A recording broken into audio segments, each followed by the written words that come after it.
नमस्कार, माझं नाव नम्रता अतुल मोरे. मी हेलीज इंटरनॅशनल स्कूलमध्ये शिकवते.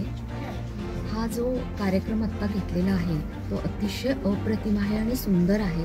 माझं सर्व शिक्षकांना आव्हान आहे की मराठी वाचवण्यासाठी आणि नॉन महाराष्ट्रीयन जी मुलं आहेत जी आपल्या शाळेमध्ये आहेत त्यांना मराठी कसं शिकवायचं आणि कशा पद्धतीने आणि कोणकोणते विविध खेळ शिकले पाहिजेत, हसत खेळत शिक्षण कसं झालं पाहिजे मराठीचं याचं सुंदर असं उत्तम उदाहरण आज आम्हाला पाहायला मिळालं. नितीन प्रकाशांचे मी मनापासून आभार मानते, कारण त्यांनी अतिशय सुंदर आणि अतिशय उत्तम प्रकारे हा कार्यक्रम आयोजित केला आणि याची खरंच गरज शिक्षकांना आहे. आणि सर्व शाळांना सुद्धा मी आवाहन करते की आपल्या मराठी शिक्षकांना जरूर तुम्ही इथे पाठवा.